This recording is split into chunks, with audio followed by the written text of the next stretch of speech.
ایک بادشاہ نے ایک دن اس خواہش کا اظہار کیا کہ محل میں اتنے سارے عقل مندوں کے ساتھ ایک بیوقوف کو بھی ہونا چاہیے جو کہ سب کے لیے تفریح کا باعث ہو۔ چنانچہ بڑی کوششوں کے بعد ایک بیوقوف کا انتخاب ہوا اور اس کے لیے ایک خاص قسم کا تاج بنوایا گیا۔ بادشاہ اس سے روزانہ چند ایک سوالات پوچھتا اور بیوقوف کے جوابات سن کر بادشاہ اور درباری خوب ہنستے۔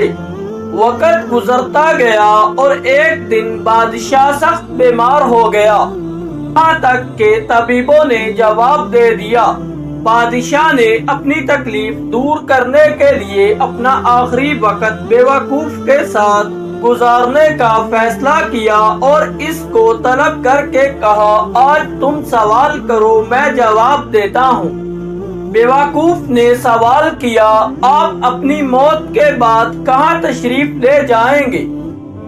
بادشاہ نے جواب دیا، اپنے مالک کے پاس۔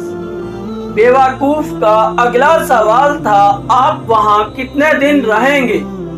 بادشاہ نے کہا، ہمیشہ ہمیشہ کے لیے۔ بیوقوف نے پوچھا، پھر تو آپ نے وہاں اپنے آرام اور قیام کے لیے بہترین انتظام کیا ہوگا۔ بادشاہ اس سوال پر حیران ہو گیا اور جواب دیا، نہیں، میں نے تو کوئی انتظام نہیں کیا۔ بیوقوف نے اپنے سر سے بیوقوفی کے تاج کو اتار کر بادشاہ کے سر پر رکھتے ہوئے کہا، گستاخی معاف، میرے سے زیادہ آپ اس تاج کے حقدار ہیں۔ جہاں رہنا نہیں تھا وہاں اتنی بڑی سلطنت، اور جہاں ہمیشہ کے لیے رہنا ہوگا وہاں کے لیے کچھ بھی نہیں۔